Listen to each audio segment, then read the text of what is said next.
हमारा पहला प्रश्न है, छत्तीसगढ़ के किस स्थान में ग्रामीण औद्योगिक पार्क बनाया जाएगा?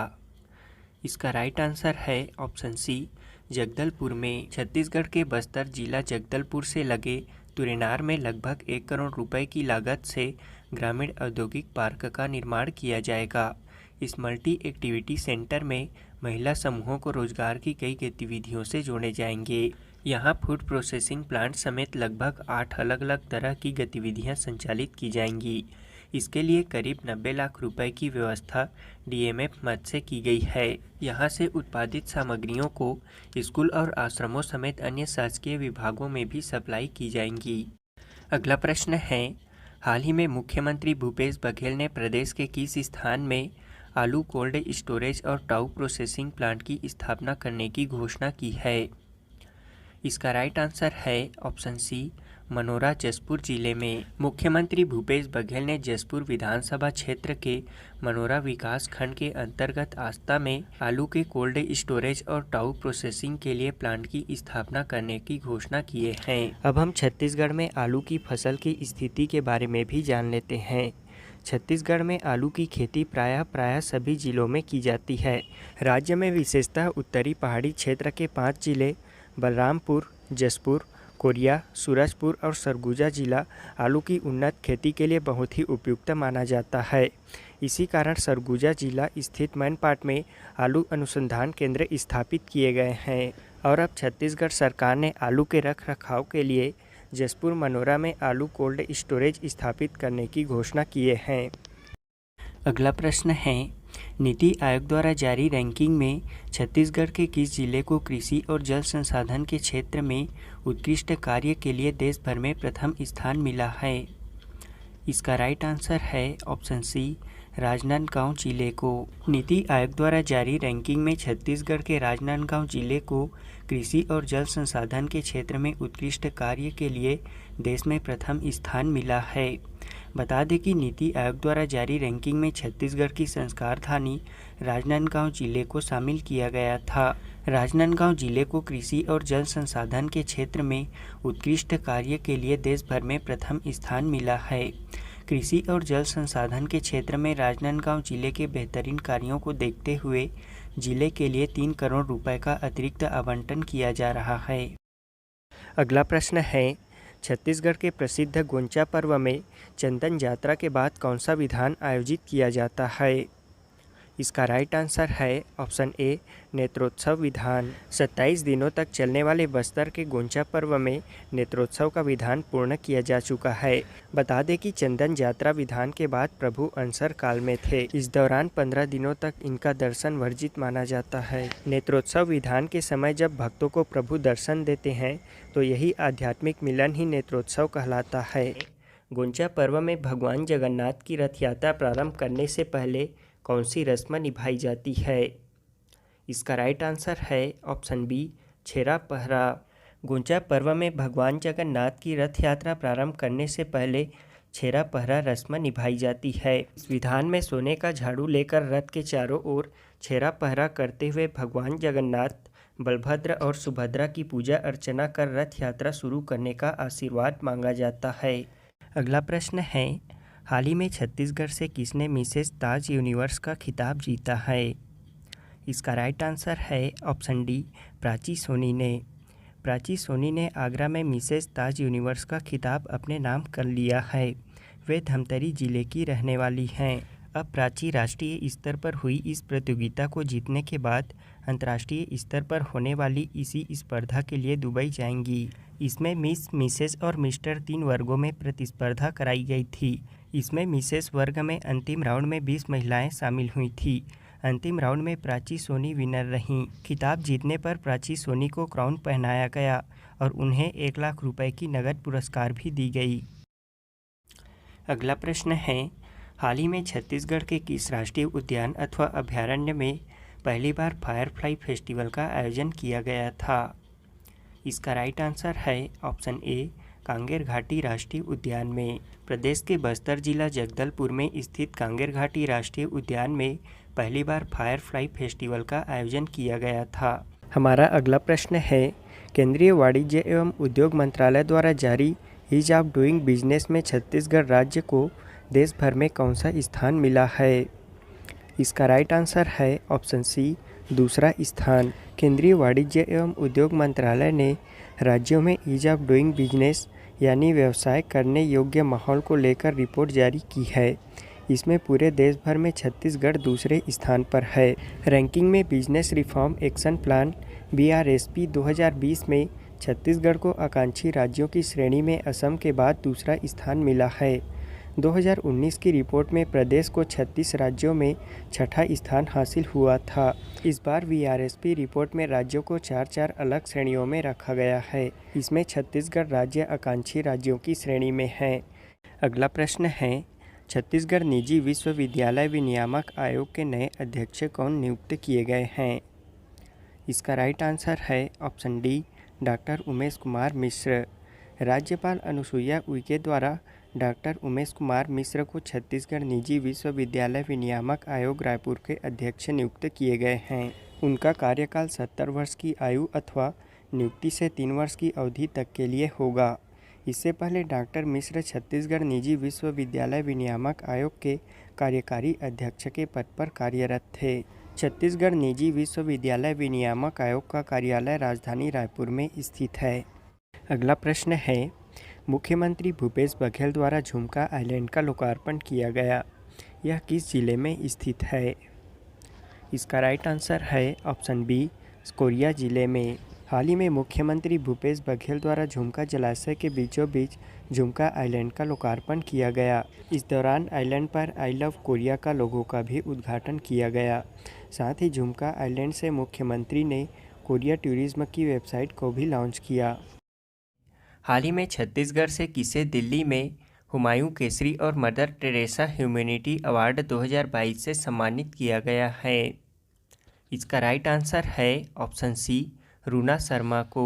नई दिल्ली के उत्तराखंड में आयोजित भव्य समारोह में उत्तराखंड के राज्यपाल लेफ्टिनेंट जनरल गुरमीत सिंह ने छत्तीसगढ़ की जानी मानी समाज सेविका रूना शर्मा को कुमाऊं केसरी अवार्ड 2022 से सम्मानित किया। साथ ही नई दिल्ली के होटल लीजेंड बनेक्विट में आयोजित एक गरिमामयी समारोह में अन्ना फाउंडेशन की प्रमुख रूना शर्मा को मदर टेरेसा ह्यूमैनिटी अवार्ड 2022 से भी सम्मानित किया गया। उन्हें यह सम्मान समाज सेवा, पशु सेवा और पेड़ पौधों की सुरक्षा के क्षेत्र में उल्लेखनीय योगदान के लिए दिया गया है। अगला प्रश्न है, केंद्रीय वाणिज्य एवं उद्योग मंत्री पीयूष गोयल द्वारा नई दिल्ली में आयोजित कार्यक्रम में किस राज्य को स्टार्टअप इकोसिस्टम के विकास हेतु इंस्पायरिंग लीडर के रूप में सम्मानित किया गया है? इसका राइट आंसर है ऑप्शन डी, छत्तीसगढ़ राज्य को। केंद्रीय वाणिज्य एवं उद्योग मंत्री पीयूष गोयल द्वारा नई दिल्ली में आयोजित कार्यक्रम में छत्तीसगढ़ को प्रदेश में स्टार्टअप्स इकोसिस्टम के विकास हेतु इंस्पायरिंग लीडर के रूप में सम्मानित किया गया है। केंद्रीय उद्योग संवर्धन एवं आंतरिक व्यापार विभाग द्वारा स्टार्टअप रैंकिंग की घोषणा के दौरान यह सम्मान दिया गया। बता दें कि छत्तीसगढ़ की वर्तमान औद्योगिक नीति 2019-24 के अंतर्गत स्टार्टअप इकाइयों को लाभान्वित करने हेतु स्टार्टअप पैकेज लागू किया गया है। राज्य में कुल 748 स्टार्टअप पंजीकृत हैं। एस्पायरिंग लीडर के रूप में छत्तीसगढ़ को प्रदान किए गए प्रशस्ति पत्र में यह उल्लेख किया गया है कि छत्तीसगढ़ सरकार द्वारा स्टार्टअप को प्रोत्साहित करने के लिए सराहनीय पहल की गई है। अगला प्रश्न है, छत्तीसगढ़ सरकार ने शहरों में लोगों को लेआउट पास कराने में आ रही दिक्कतों को ध्यान में रखते हुए लेआउट पास करने का अधिकार किसे सौंपा है? इसका राइट आंसर है ऑप्शन बी, नगर निगमों को। छत्तीसगढ़ सरकार ने शहरों में लोगों को लेआउट पास कराने में आ रही दिक्कतों को सुलझाने के लिए अब लेआउट पास कराने का अधिकार नगर निगमों को दे दिया है। पहले लेआउट पास कराने के लिए नगर निगम और नगर तथा ग्राम निवेश विभाग से अनुमोदन लेना पड़ता था। अब नए फैसले से लोगों को एक ही छत के नीचे लेआउट पास अनुमोदन की सुविधा मिलेगी। अधिसूचना के अनुसार प्रदेश के 9 जिलों के 13 नगर पालिका निगमों रायपुर, बिरगांव, दुर्ग, भिलाई, चरौदा, रिसाली, राजनांदगांव, रायगढ़, जगदलपुर, अंबिकापुर, बिलासपुर, कोरबा और धमतरी के आयुक्तों को नगर तथा ग्राम निवेश विभाग द्वारा उनकी सीमा के अंतर्गत शर्तों के साथ लेआउट पास कराने का अधिकार प्रत्यायोजित किया गया है। केंद्र सरकार ने छत्तीसगढ़ के किन 2 जिलों में अनाज से एथेनॉल बनाने के प्रयासों को पर्यावरणीय स्वीकृति प्रदान कर दी है? इसका राइट आंसर है ऑप्शन सी, बेमेतरा व सरगुजा जिले में। छत्तीसगढ़ में धान और मक्का से एथेनॉल बनाने के प्रयासों को अंततः सफलता मिल गई है। राज्य के बेमेतरा जिले के पथर्रा और सरगुजा जिले के लुंड्रा के जमीरा गांव में एथेनॉल प्लांट लगाने की प्रक्रिया अब तेज हो गई है। दोनों परियोजनाओं के लिए केंद्र सरकार ने एक साथ हरी झंडी दे दी है। इसके तहत बेमेतरा जिले के बेमेतरा तहसील के गांव पथर्रा में बायोटेक फ्यूल्स प्राइवेट लिमिटेड द्वारा 65 किलो लीटर प्रतिदिन की उत्पादन क्षमता वाला एथेनॉल प्लांट प्रस्तावित है। करीब 10 एकड़ क्षेत्रफल में प्रस्तावित इस प्लांट की कुल लागत 76 करोड़ रुपए है। वहीं इसमें 2 मेगावाट का एक कैप्टिव पावर प्लांट भी होगा। इसमें बिजली का उत्पादन किया जाएगा। वहीं सरगुजा जिले के लुंड्रा तहसील के जमीरा गांव में भी अनाज से एथेनॉल बनाने की परियोजना की स्वीकृति दी गई है। यहां 297 करोड़ रुपए की लागत से 2 लाख प्रतिदिन उत्पादन क्षमता का एथेनॉल प्लांट प्रस्तावित है। करीब 22 एकड़ क्षेत्रफल में प्रस्तावित इस एथेनॉल प्लांट में 6 मेगावाट की बिजली उत्पादन भी की जाएगी। अगला प्रश्न है, हाल ही में छत्तीसगढ़ से किसका चयन 44वें वर्ल्ड शतरंज ओलंपियाड में मैच ऑर्बिटर के लिए हुआ है, जो कि छत्तीसगढ़ के पहले अंतर्राष्ट्रीय ऑर्बिटर बन गए हैं? इसका राइट आंसर है ऑप्शन बी, अलंकार भिवगढ़े। बता दें कि भिलाई इस्पात संयंत्र के नंदिनी माइंस के सहायक महाप्रबंधक अलंकार भिवगढ़े का चयन 44वें वर्ल्ड शतरंज ओलंपियाड में मैच ऑर्बिटर के लिए हुआ है। वे छत्तीसगढ़ के पहले अंतर्राष्ट्रीय ऑर्बिटर हैं जिनका चयन विश्व की सबसे बड़ी शतरंज प्रतियोगिता के लिए हुआ है। करीब 100 साल पहले वर्ल्ड चेस ओलंपियाड के इतिहास में छत्तीसगढ़ के पहले आर्बिटर हैं जिनका चयन हुआ है। इस शतरंज ओलंपियाड का आयोजन महाबलीपुरम में 28 जुलाई से 10 अगस्त तक किया जाएगा। इस ओलंपियाड में 188 देशों के 2000 शतरंज खिलाड़ी हिस्सा लेंगे। अगला प्रश्न है, वर्तमान में Chhattisgarh real estate appellate tribunal के अध्यक्ष कौन हैं? इसका राइट आंसर है option D, justice Sharad Kumar Gupta. वर्तमान में Chhattisgarh real estate appellate tribunal के अध्यक्ष जस्टिस शरद कुमार गुप्ता हैं। हाल ही में मुख्यमंत्री भूपेश बघेल द्वारा Chhattisgarh real estate appellate tribunal के नवनिर्मित नए भवन का वर्चुअल लोकार्पण किया गया। बता दें कि real estate regulation and development act 2016 के तहत रियल इस्टेट सेक्टर से जुड़े विवादों के निराकरण के लिए रेरा और real estate appellate tribunal forum बनाए गए हैं। यानी कि इस अधिनियम के तहत विवादों के हल के लिए 2 फोरम हैं। पहला फोरम है रेरा और दूसरा फोरम है अपीलेट ट्रिब्यूनल। अपीलेट ट्रिब्यूनल के जरिए रेरा या एडजुडिकेटिंग अथॉरिटी के आदेश से असंतुष्ट व्यक्ति इसमें अपील प्रस्तुत कर सकते हैं। हाल ही में छत्तीसगढ़ संस्कृति और पुरातत्व विभाग ने प्रदेश के 4 स्थानों को संरक्षित करने के लिए राज्य शासन को भेजा है। इनमें से कौन सा स्थल सूची में शामिल नहीं है? इसका राइट आंसर है ऑप्शन सी, चंपारण। बता दें कि छत्तीसगढ़ राज्य बनने के बाद पहली बार 4 जगह के स्मारक को संरक्षित करने के लिए संस्कृति और पुरातत्व विभाग ने प्रस्ताव तैयार किया है। इसमें राज्य के 4 स्थलों मटकुद्वीप बिलासपुर, तर्रीघाट दुर्ग, महेशपुर अंबिकापुर और डमरू बलौदा बाजार को शामिल किया गया है। राज्य बनने से पहले 58 जगहों को संरक्षित किया गया था, लेकिन पिछले 22 सालों के बाद विभाग ने एक भी जगह को संरक्षित नहीं कर पाया। अब इन 4 जगहों को पर्यटन की दृष्टि से संरक्षित करने का प्रस्ताव राज्य शासन को भेजा गया है। अगला प्रश्न है, मुख्यमंत्री भूपेश बघेल द्वारा 2 नवाचार कार्यक्रम मोर आखर और स्पोर्ट्स फॉर डेवलपमेंट कार्यक्रम की शुरुआत किस जिले में की गई है? इसका राइट आंसर है ऑप्शन डी, गौरेला पेंड्रा मरवाही जिले में। हाल ही में मुख्यमंत्री भूपेश बघेल ने भेंट मुलाकात अभियान के दौरान गौरेला पेंड्रा मरवाही जिले में 2 नवाचार कार्यक्रम मोर आखर और स्पोर्ट्स फॉर डेवलपमेंट की शुरुआत की गई। इसमें मोर आखर कार्यक्रम गौरेला और पेंड्रा विकासखंड के 299 प्राथमिक शालाओं में क्रियान्वित की जाएगी, जो कि प्राथमिक शालाओं के बच्चों की प्रारंभिक भाषा शिक्षा में सुधार लाने, बच्चों की पढ़ने लिखने की क्षमता को अधिक प्रभावी बनाने की एक पहल है। दूसरा कार्यक्रम स्पोर्ट्स फॉर डेवलपमेंट के तहत खेल के माध्यम से जिले को 543 प्राथमिक शालाओं के बच्चों को प्रायोगिक एवं व्यवहारिक पद्धति से तैयार किया जाएगा, ताकि उनमें तेज़ी से सीखने के कौशल के साथ साथ स्वास्थ्य, शारीरिक एवं मानसिक विकास और उनकी जीवन शैली में सुधार लाया जा सके। ये दोनों कार्यक्रम यूनिसेफ के सहयोग से संचालित किए जाएंगे। अगला प्रश्न है, हाल ही में मुख्यमंत्री भूपेश बघेल द्वारा पृथक छत्तीसगढ़ आंदोलन के दुर्धर्ष नायक रामाधार कश्यप नामक पुस्तक का विमोचन किया गया। इस पुस्तक के संपादनकर्ता कौन हैं?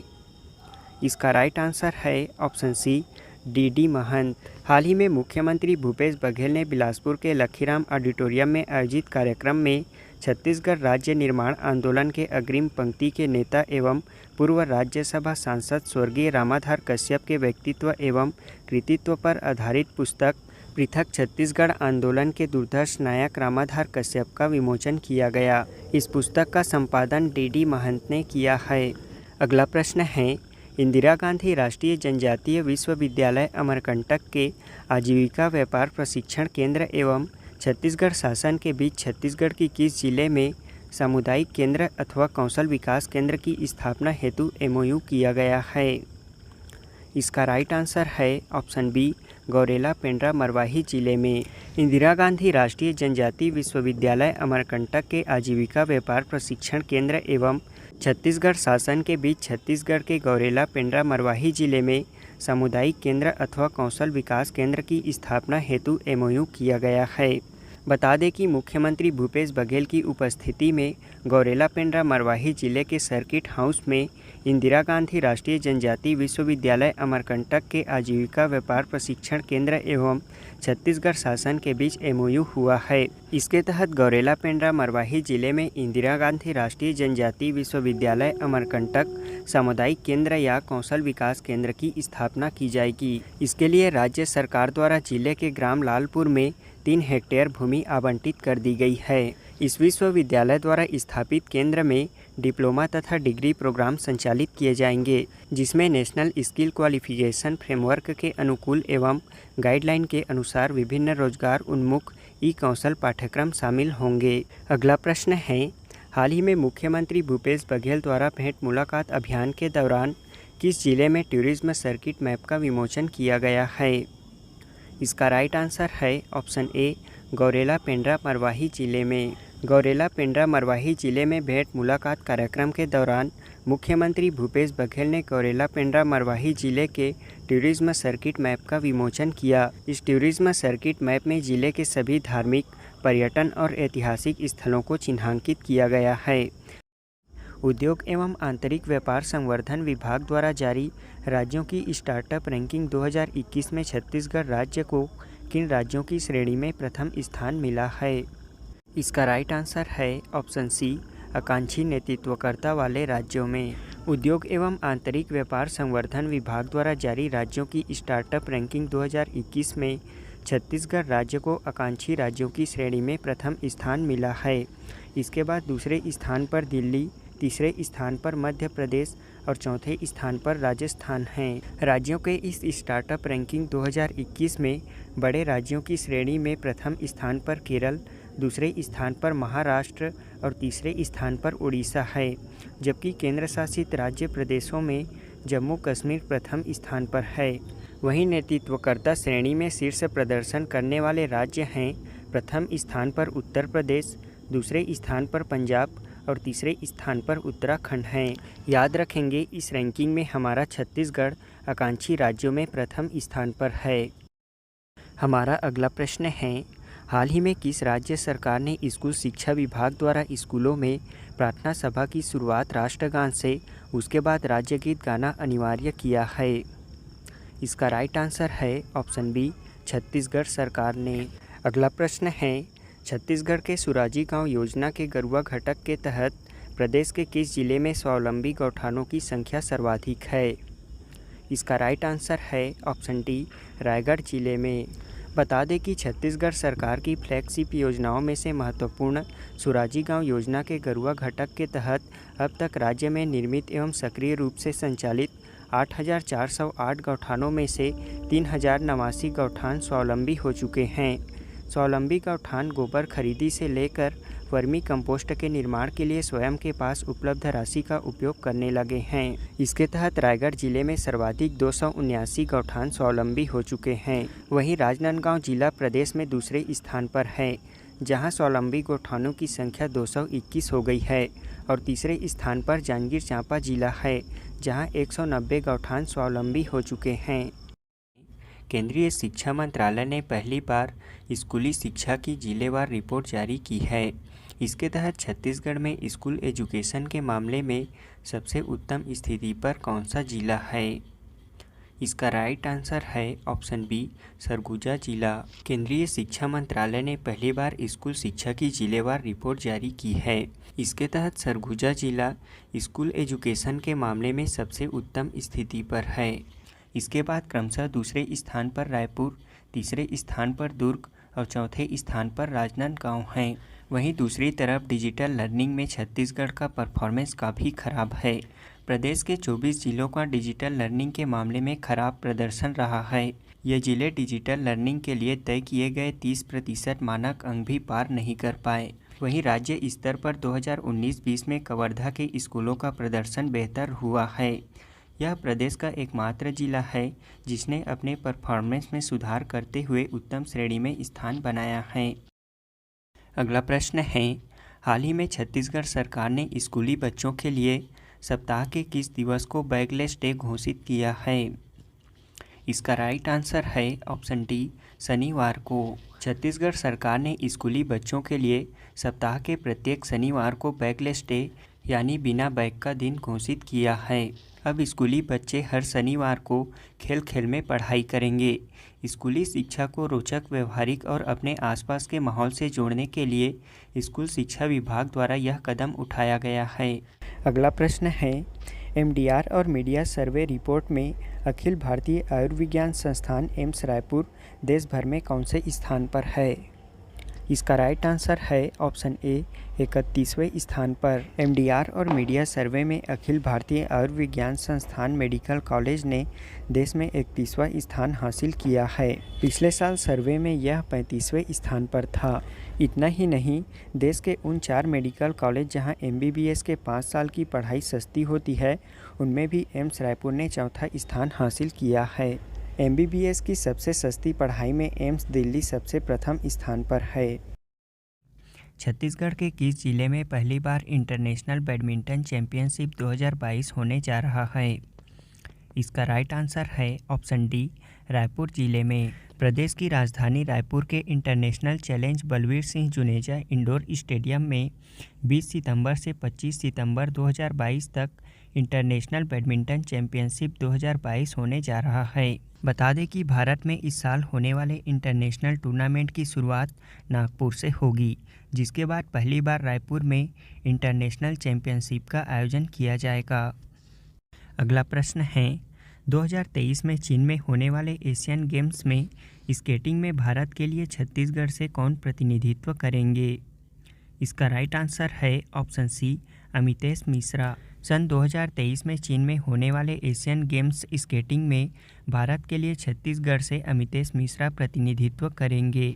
अगला प्रश्न है, खाद्य सुरक्षा कानून लागू करने में छत्तीसगढ़ देश में कौन से स्थान पर है?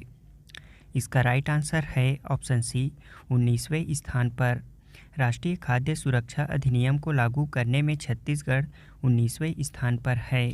इसमें पहले स्थान पर उड़ीसा, दूसरे स्थान पर उत्तर प्रदेश, तीसरे स्थान पर आंध्र प्रदेश है, जबकि हमारा छत्तीसगढ़ 19वें स्थान पर है। हाल ही में राज्यों के खाद्य मंत्रियों के सम्मेलन में केंद्रीय खाद्य एवं उपभोक्ता मामलों के मंत्री पीयूष गोयल द्वारा state ranking index for NFSA की रिपोर्ट जारी की गई। इसके तहत रियायती दरों पर 67% जनसंख्या को खाद्यान्न उपलब्ध कराने के मामले में कानून के क्रियान्वयन को लेकर राज्यों के प्रदर्शन के आकलन की यह पहली रैंकिंग जारी की गई है। इस रैंकिंग में सामान्य वर्ग के राज्यों में पहला स्थान पाने वाला उड़ीसा राज्य को 0.836 अंक मिले हैं। हमारा अगला प्रश्न है, छत्तीसगढ़ के नए मुख्य निर्वाचन पदाधिकारी कौन होंगे? इसका राइट आंसर है option C, P Dayanand. Chhattisgarh के नए मुख्य निर्वाचन पदाधिकारी पी दयानंद होंगे। बता दें कि भारत निर्वाचन आयोग ने IAS पी दयानंद को छत्तीसगढ़ का मुख्य निर्वाचन पदाधिकारी बनाया है। हाल ही में हुए तबादलों में राज्य सरकार ने उन्हें संचालक आयुष की जिम्मेदारी दी थी। वर्तमान में छत्तीसगढ़ की मुख्य निर्वाचन पदाधिकारी रीना बाबा साहेब कंगाले मेडिकल लीव पर हैं। अगस्त में उनकी छुट्टी खत्म होगी। इससे पहले राज्य सरकार ने उनके स्थान पर भुवनेश्वर यादव को मुख्य निर्वाचन पदाधिकारी की अतिरिक्त जिम्मेदारी दी थी, लेकिन भारत सरकार निर्वाचन आयोग ने बिना अनुमति के भुवनेश्वर की नियुक्ति को गलत ठहराया था और 3 नामों का पैनल मांगा था। इन 3 नामों में से पी दयानंद का नाम आयोग ने सहमति दी है। अब पी दयानंद छत्तीसगढ़ के मुख्य निर्वाचन पदाधिकारी होंगे। छत्तीसगढ़ के अचानकमार टाइगर रिजर्व से मध्य प्रदेश के किस राष्ट्रीय उद्यान को जोड़ने के लिए वन्य प्राणी कॉरिडोर बनाया जा रहा है? इसका राइट आंसर है ऑप्शन डी, कान्हा राष्ट्रीय उद्यान। बता दें कि छत्तीसगढ़ अचानकमार टाइगर रिजर्व से मध्य प्रदेश के कान्हा राष्ट्रीय उद्यान को जोड़ने के लिए वन्य प्राणी कॉरिडोर बनाया जा रहा है। इसके लिए प्रदेश के 2 वन मंडल मिलकर कार्य कर रहे हैं। इस कॉरिडोर के निर्माण के लिए पहले चरण में कैंपा मद से 20 करोड़ रुपए की मंजूरी प्रदान की गई है। ऐसे वन क्षेत्र वन्य प्राणी कॉरिडोर में आते हैं जो एक वन क्षेत्र से दूसरे वन क्षेत्र के बीच राजस्व व निजी भूमि होती है, जहां वन्य प्राणियों का आना जाना लगा रहता है। इसमें कवर्धा वन मंडल को 15 करोड़ रुपए और मुंगेली वन मंडल को 5 करोड़ रुपए दिए गए हैं। इस राशि से सड़क किनारे वृक्षारोपण, निजी भूमि में जल स्रोत, केटल वैक्सीनेशन, ग्रामीण समुदाय के लिए वैकल्पिक आजीविका के विकास कार्य किए जाएंगे। अब हम कैंपा के बारे में भी जान लेते हैं। कैंपा का अर्थ है compensatory afforestation fund management and planning authority. इसकी स्थापना जुलाई 2009 में की गई थी। इसका उद्देश्य बिगड़े वनों के सुधार एवं पौधों के संरक्षण, संवर्धन एवं वन क्षतिपूर्ति करना है। इसके अंतर्गत वर्तमान में 7 वन मंडल शामिल हैं। अगला प्रश्न है, वर्तमान में छत्तीसगढ़ में देश के कुल लघु वनोपजों का कितना प्रतिशत लघु वनोपज की खरीदी की जा रही है? इसका राइट आंसर है ऑप्शन बी, 74%।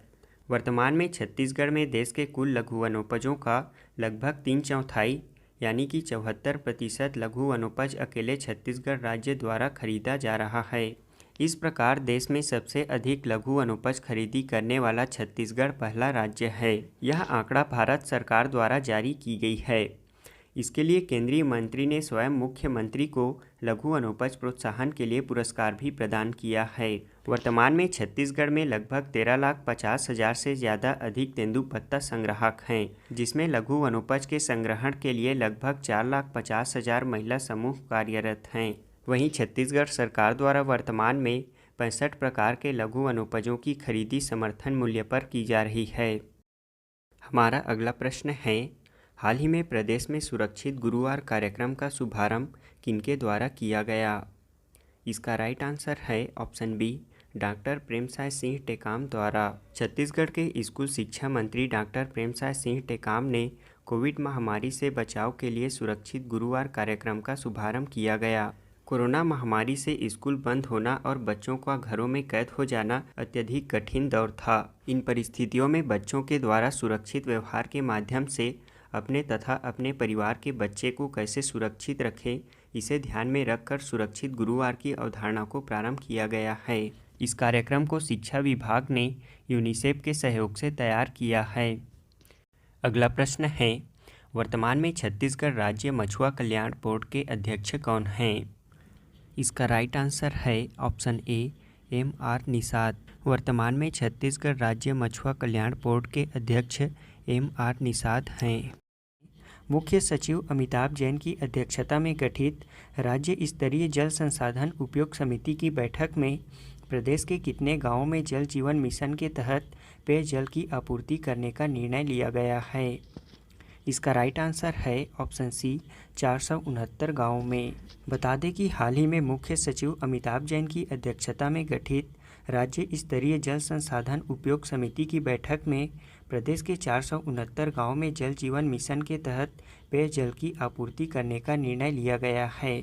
वहीं इसके साथ ही 5 उद्योग पावर संयंत्रों को भी ज़रूरत का पानी उपलब्ध कराया जाएगा। इसके तहत सर्वाधिक मुंगेली जिले के लोरमी मुंगेली पथरिया विकासखंड के 206 गाँवों को खुड़िया समूह जल प्रदाय योजना के लिए मनियारी नदी जलाशय से पानी की आपूर्ति की जाएगी।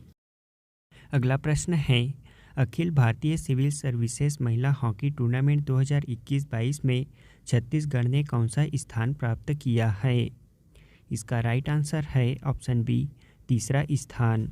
अखिल भारतीय सिविल सर्विसेज महिला हॉकी टूर्नामेंट 2021-22 में छत्तीसगढ़ सिविल सर्विसेज महिला हॉकी टीम ने तीसरा स्थान प्राप्त कर कांस्य पदक जीता है। इस टूर्नामेंट का आयोजन भोपाल में किया गया था। अगला प्रश्न है, एडीआई ट्राइबल फाउंडेशन नई दिल्ली के द्वारा प्रदेश के किस स्थान में ट्राइबल क्वीन इंडिया कार्यक्रम आयोजित किया जाएगा? इसका राइट आंसर है ऑप्शन बी, रायपुर में। बता दें कि एडीआई ट्राइबल फाउंडेशन नई दिल्ली के द्वारा आगामी 10 और 11 सितंबर 2022 को रायपुर में ट्राइबल क्वीन इंडिया कार्यक्रम तथा 19 से 20 नवंबर 2022 को नई दिल्ली में ट्राइबल क्वीन ग्लोबल का आयोजन किया जाएगा। इस फाउंडेशन द्वारा रायपुर में आयोजित किए जाने वाले ट्राइबल क्वीन इंडिया कार्यक्रम में देश के विभिन्न राज्यों की महिलाएं अपनी परंपरा और संस्कृति को प्रदर्शित करेंगी। वहीं नई दिल्ली में आयोजित होने वाले ट्राइबल क्वीन ग्लोबल कार्यक्रम में 62 देशों के आदिवासी महिलाएं शिरकत कर अपने क्षेत्रों के परंपरा व संस्कृति को विभिन्न विधाओं में प्रदर्शित करेंगी। इस ट्राइबल क्वीन कार्यक्रम को आयोजित करने का मुख्य उद्देश्य आदिवासी महिलाओं को सशक्त करना और आदिवासी संस्कृति को वास्तविकता के साथ सामने लाना है। अगला प्रश्न है, छत्तीसगढ़ विधानसभा के नए भवन का निर्माण नवा रायपुर अटल नगर में कंपनी डीवी प्रोजेक्ट द्वारा किया जाएगा। यह प्रदेश के किस जिले की कंपनी है? इसका राइट आंसर है ऑप्शन ए, कोरबा जिला। बता दें कि छत्तीसगढ़ विधानसभा के नए भवन का निर्माण नवा रायपुर अटल नगर में कोरबा की कंपनी डीवी प्रोजेक्ट द्वारा किया जाएगा। इस नए विधानसभा भवन को 270 करोड़ रुपए की लागत से बनाया जाएगा। इस भवन के सिविल कार्य के लिए 175 करोड़ रुपए का टेंडर लगभग फाइनल हो गया है।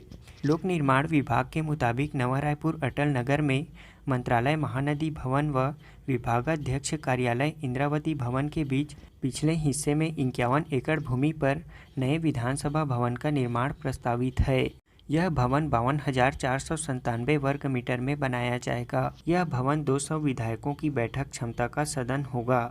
इस भवन की ड्राइंग डिज़ाइन नई दिल्ली में राष्ट्रपति भवन के सामने स्थित नॉर्थ एवेन्यू व साउथ एवेन्यू जैसी रखी गई है।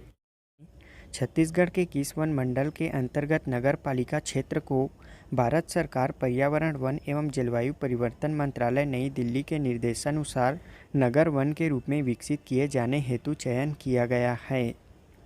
इसका राइट आंसर है ऑप्शन सी, दक्षिण कोंडागांव वन मंडल। बता दें कि दक्षिण कोंडागांव वन मंडल अंतर्गत भारत सरकार पर्यावरण, वन एवं जलवायु परिवर्तन मंत्रालय नई दिल्ली के निर्देशानुसार नगर पालिका क्षेत्र से लगे वन क्षेत्रों को संरक्षित करने एवं जन सामान्य में वनों के संरक्षण के प्रति जागरूकता लाने के उद्देश्य से नगर वन के रूप में विकसित किए जाने हेतु नगर वन परियोजना का प्रारंभ किया गया है। इसके तहत आज़ादी के 75वीं वर्षगांठ में आज़ादी का अमृत महोत्सव के तहत संपूर्ण देश में 75 नगर वन स्थापित किया जाना प्रस्तावित है, जिसके तहत छत्तीसगढ़ शासन वन विभाग के माध्यम से दक्षिण कोंडागांव वन मंडल के द्वारा नगर पालिका क्षेत्र से लगे वन क्षेत्र वन कक्ष क्रमांक P449 कोपाबेड़ा कक्ष का चयन कर परियोजना प्रस्ताव भारत सरकार पर्यावरण, वन एवं जलवायु परिवर्तन मंत्रालय नई दिल्ली को प्रेषित किया गया था, जिसका चयन संपूर्ण देश में चयनित 75 नगर वन परियोजनाओं में से दक्षिण कोंडागांव वन मंडल नगर पालिका क्षेत्र के कोंडागांव को भी सूची में शामिल किया गया है। नगर वन परियोजना के अंतर्गत प्रस्तावित स्थल में विभिन्न प्रकार के वानिकी, फलदार, आस्थामूलक, औषधि एवं विलुप्त हो रही प्रजातियों के पौधों का रोपण किया जाएगा। अगला प्रश्न है, प्रधानमंत्री फसल बीमा योजना और मौसम आधारित उद्यानिकी फसल बीमा योजना अंतर्गत प्रदेश के किसानों को क्रमशः कितना प्रतिशत प्रीमियम राशि का अंशदान के रूप में देना होता है? इसका राइट आंसर है ऑप्शन ए, 2% और 5%। बता दें कि छत्तीसगढ़ राज्य में किसानों को फसल बीमा की सुविधा प्रीमियम राशि पर उपलब्ध कराई जा रही है। इसके तहत खरीफ फसलों के बीमा के लिए किसानों को प्रीमियम राशि 2% और उद्यानिकी फसलों के बीमा के लिए प्रीमियम राशि का 5% अंशदान के रूप में देना होता है। इसमें किसान थोड़ी सी राशि जमा कर और फसलों का बीमा कराकर बड़ी जोखिम से बच सकते हैं। इससे प्राकृतिक आपदा एवं मौसम की अनिश्चितता के चलते होने वाले फसल हानि, उत्पादन में कमी की भरपाई मिलने वाली बीमा दावा राशि से हो जाती है। बता दें कि छत्तीसगढ़ राज्य किसानों को फसल बीमा दावा राशि का भुगतान करने में देश का अग्रणी राज्य है। हमारा अगला प्रश्न है, हाल ही में छत्तीसगढ़ के मुख्यमंत्री भूपेश बघेल को विधानसभा चुनाव के लिए किस राज्य का वरिष्ठ पर्यवेक्षक नियुक्त किया गया है? इसका राइट आंसर है ऑप्शन डी, हिमाचल प्रदेश। छत्तीसगढ़ के मुख्यमंत्री भूपेश बघेल को विधानसभा चुनाव के लिए हिमाचल प्रदेश का वरिष्ठ पर्यवेक्षक नियुक्त किया गया है। अगला प्रश्न है, छत्तीसगढ़ के स्वास्थ्य मंत्री टीएस सिंहदेव को विधानसभा चुनाव के लिए किस राज्य का पर्यवेक्षक नियुक्त किया गया है? इसका राइट आंसर है ऑप्शन बी, गुजरात राज्य। प्रदेश के स्वास्थ्य मंत्री टीएस सिंहदेव को विधानसभा चुनाव के लिए गुजरात राज्य का पर्यवेक्षक नियुक्त किया गया है, जबकि मुख्यमंत्री भूपेश बघेल को हिमाचल प्रदेश राज्य का वरिष्ठ पर्यवेक्षक नियुक्त किया गया है। अगला प्रश्न है, वर्तमान में छत्तीसगढ़ टूरिज्म बोर्ड के अध्यक्ष कौन हैं? इसका राइट आंसर है ऑप्शन डी, अटल श्रीवास्तव। याद रखेंगे, वर्तमान में छत्तीसगढ़ टूरिज्म बोर्ड के अध्यक्ष अटल श्रीवास्तव हैं। छत्तीसगढ़ सरकार ने प्रदेश में गौमूत्र खरीदी करने का फैसला लिया है। इसकी खरीदी प्रति लीटर कितने रुपए तय की गई है? इसका राइट आंसर है ऑप्शन सी, 4 रुपये प्रति लीटर। बता दें कि छत्तीसगढ़ सरकार द्वारा प्रदेश में गोबर खरीदी के बाद अब गौमूत्र की खरीदी भी की जाएगी। इसकी शुरुआत 20 जुलाई से रायपुर जिले के 3 गौठानों से की जाएगी। गौपालकों के लिए यह आय का जरिया होगा। राज्य सरकार ने 4 रुपये प्रति लीटर के हिसाब से गौमूत्र खरीदी का रेट तय किया है। इस गौमूत्र से बायो फर्टिलाइजर और बायो इंसेक्टिसाइड तैयार किए जाएंगे। अगला प्रश्न है, हाल ही में रेल मंत्री अश्विनी वैष्णव द्वारा अंबिकापुर से दिल्ली के बीच पहली एसी ट्रेन की शुरुआत हरी झंडी दिखाकर की गई। इस ट्रेन का क्या नाम है? इसका राइट आंसर है option D, Ambikapur Hazrat Nizamuddin Ambikapur express. Rail मंत्री अश्विनी वैष्णव द्वारा वर्चुअल माध्यम से अंबिकापुर से दिल्ली के बीच पहली एसी ट्रेन की शुरुआत हरी झंडी दिखाकर की गई। इस ट्रेन का नाम अंबिकापुर हजरत निजामुद्दीन अंबिकापुर एक्सप्रेस है। यह एक साप्ताहिक विशेष ट्रेन है जो कि पूरी तरह वातानुकूलित है। 21 जुलाई से यह ट्रेन अंबिकापुर से प्रत्येक गुरुवार को नियमित रूप से चलने लगेगी। अंबिकापुर में इसके खुलने का समय सुबह 7:15 से होगा। पूरे दिन और रात का सफ़र तय करने के बाद यह ट्रेन 4:35 में निजामुद्दीन पहुंच जाएगी। हमारा अगला प्रश्न है, हाल ही में छत्तीसगढ़ में श्रमिकों के फायदे की योजनाओं की जानकारी देने के लिए सभी जनपद पंचायतों एवं नगरीय निकायों में किस विभाग द्वारा श्रम मित्र संयोजक मनोनीत किए गए हैं? इसका राइट आंसर है ऑप्शन डी, श्रम विभाग। छत्तीसगढ़ में श्रमिकों के फायदे की योजनाओं की जानकारी देने के लिए प्रदेश के सभी जनपद पंचायतों एवं नगरीय निकायों में श्रम विभाग द्वारा श्रम मित्र संयोजक मनोनीत किए गए हैं। श्रम मित्र संयोजक श्रम विभाग के अंतर्गत छत्तीसगढ़ भवन एवं अन्य सन्निर्माण कर्मकार कल्याण मंडल तथा छत्तीसगढ़ असंगठित कर्मकार राज्य सामाजिक सुरक्षा मंडल में निर्माण असंगठित श्रमिकों का पंजीयन तथा पंजीकृत श्रमिकों को मंडल द्वारा संचालित योजनाओं की जानकारी देने व श्रमिकों के हितों के लिए संचालित योजनाओं के व्यापक प्रचार प्रसार के लिए कार्य करेंगे तथा शासन द्वारा समय समय पर श्रमिक हित में लिए गए निर्णयों से श्रमिकों को अवगत कराएंगे। अगला प्रश्न है, छत्तीसगढ़ सरकार ने मंत्रिपरिषद की बैठक के दौरान राज्य में नई मछली नीति लागू करने का अनुमोदन किया है। इसके तहत मत्स्य महासंघ को जलाशय निविदा से प्राप्त कितने प्रतिशत राशि से मछुआरों को उत्पादकता बोनस दिए जाने का प्रावधान किया गया है? इसका राइट आंसर है ऑप्शन सी, 50%। बता दें कि हाल ही में मुख्यमंत्री भूपेश बघेल की अध्यक्षता में मंत्रिपरिषद की बैठक आयोजित की गई, जिसके दौरान राज्य में प्रचलित मछली नीति के स्थान पर नई मछली नीति लागू करने का अनुमोदन किया गया। इस नवीन मछली पालन नीति में मछुआरों को उत्पादकता बोनस दिए जाने का प्रावधान किया गया है। मत्स्य महासंघ को जलाशय निविदा से प्राप्त 50% राशि में से मछुआरों को उत्पादकता बोनस के रूप में दिया जाएगा। वहीं राज्य में स्थित अनुपयोगी खदानों को भी विकसित कर मछली पालन हेतु उपयोग में लाया जाएगा। अगला प्रश्न है, छत्तीसगढ़ सरकार द्वारा अनुमोदित नई मछली पालन नीति के तहत तालाबों अथवा जलाशयों को मछली पालन हेतु पट्टे पर देने का अधिकार में कितने हेक्टेयर तक के तालाब अथवा जलाशयों को ग्राम पंचायत द्वारा 10 वर्षीय पट्टे पर प्रदान किए जाने का प्रावधान किया गया है? इसका राइट आंसर है ऑप्शन बी, 10 हेक्टेयर। छत्तीसगढ़ सरकार द्वारा अनुमोदित नई मछली पालन नीति के तहत तालाबों अथवा जलाशयों को मछली पालन हेतु पट्टे पर देने का अधिकार में 0 से 10 हेक्टेयर तक के तालाब अथवा जलाशयों को ग्राम पंचायत द्वारा 10 वर्षीय पट्टे पर प्रदान किए जाने का प्रावधान किया गया है। वहीं 10 से 100 हेक्टेयर तक जनपद पंचायत, 100 से 200 हेक्टेयर तक जिला पंचायत, 200 से 1000 हेक्टेयर तक मछली पालन विभाग द्वारा 1000 से अधिक के जलाशय अथवा बैराज छत्तीसगढ़ राज्य मत्स्य महासंघ द्वारा खुली निविदा आमंत्रित कर 10 वर्ष के लिए पट्टे पर दिए जाने का प्रावधान किया गया है। इसमें मत्स्य महासंघ को खुली निविदा से प्राप्त आय का 50% रॉयल्टी राज्य शासन के खाते में जमा करनी होगी। वहीं पंचायतों द्वारा लीज राशि में बढ़ोतरी प्रति 2 वर्ष में 10% निर्धारण किया जाएगा, जिससे पंचायतों की आय में वृद्धि हो एवं उक्त राशि से ग्रामीणों के हित में विकास कार्य कराए जाएं। अब इसके साथ हम आपको यह भी बता दें कि वर्तमान में छत्तीसगढ़ में उपलब्ध कुल 1.920 लाख हेक्टेयर जल क्षेत्र का 1.812 लाख हेक्टेयर जल क्षेत्र मछली पालन के अंतर्गत विकसित किया जा चुका है, जो कि प्रदेश के कुल जल क्षेत्र का 94.38% है। छत्तीसगढ़ के स्वास्थ्य एवं परिवार कल्याण मंत्री टी.एस. सिंहदेव द्वारा राज्य के किस स्थान में बायोमेडिकल वेस्ट ट्रीटमेंट प्लांट का उद्घाटन किया गया? इसका राइट आंसर है ऑप्शन ए, अंबिकापुर। छत्तीसगढ़ के सरगुजा जिला अंतर्गत अंबिकापुर में स्वास्थ्य एवं परिवार कल्याण मंत्री टी.एस. सिंहदेव द्वारा बायोमेडिकल वेस्ट ट्रीटमेंट प्लांट का उद्घाटन किया गया। इस प्लांट के शुरू होने से अस्पतालों, लैब व डायग्नोस्टिक सेंटर आदि से निकलने वाले बायोमेडिकल वेस्ट का उचित निपटान हो सकेगा। बता दें कि अंबिकापुर विकासखंड के भिट्टी कला के क्षेत्रीय पर्यावरण संरक्षण मंडल द्वारा measures VM technology soft private limited के माध्यम से करीब 3 करोड़ रुपए की लागत से इस संयुक्त जैव चिकित्सा अपशिष्ट उपचार सुविधा प्लांट की स्थापना की गई है। इस प्लांट की देखरेख, प्रचालन व प्रबंधन की जिम्मेदारी measures VM technology soft limited की होगी। अगला प्रश्न है, वर्तमान में छत्तीसगढ़ राज्य मछली उत्पादन में कौन से स्थान पर है?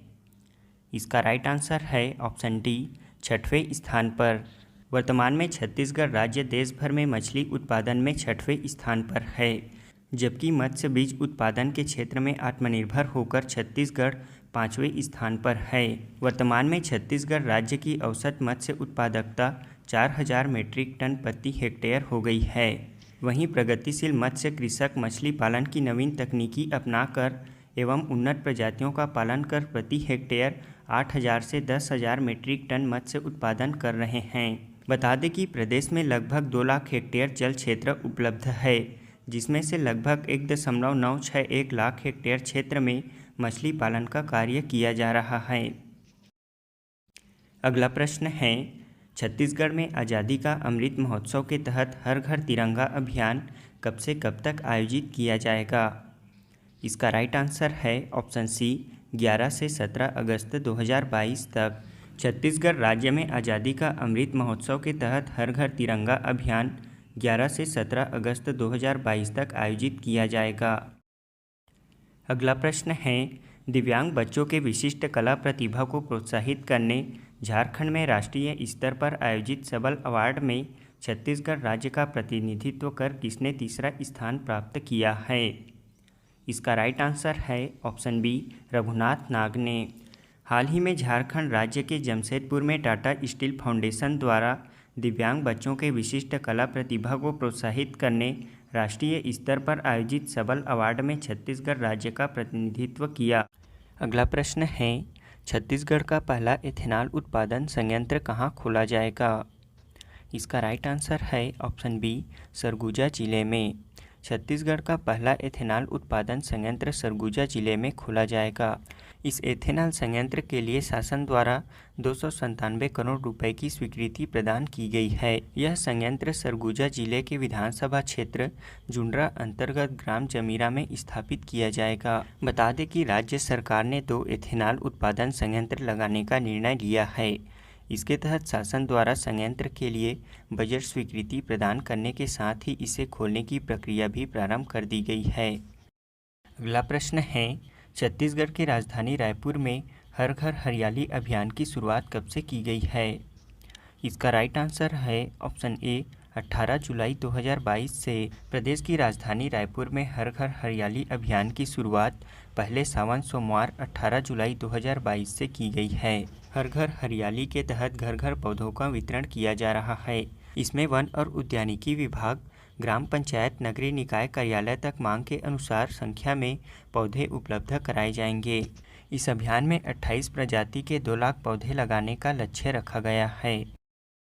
अगला प्रश्न है, भारत में आयोजित होने वाले पहली शतरंज ओलंपियाड का छत्तीसगढ़ में मशाल का आगमन किस तिथि को हुआ था?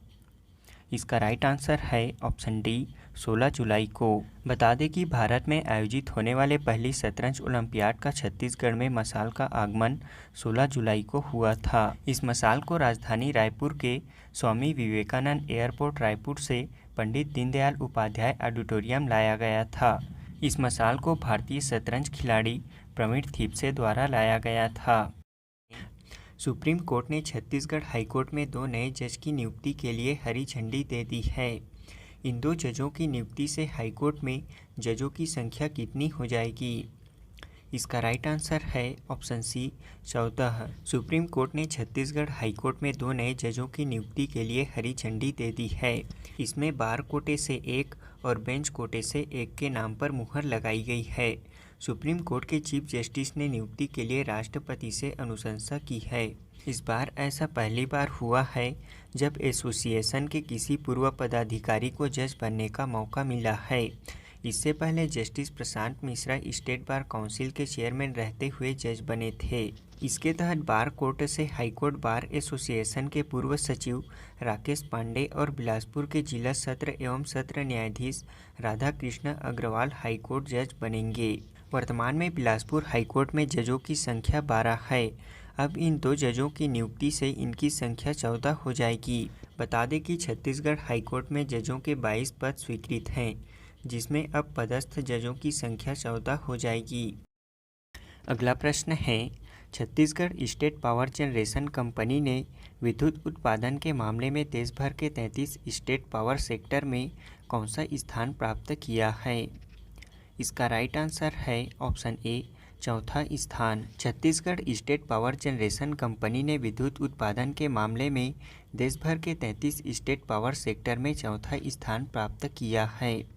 बता दें कि छत्तीसगढ़ के संयंत्रों ने वित्तीय वर्ष 2021-22 में 70.40% प्लांट लोड फैक्टर दर्ज करते हुए यह उपलब्धि हासिल की है, जबकि देश भर में ताप विद्युत गृहों का औसत PLF 58.87% रहा है।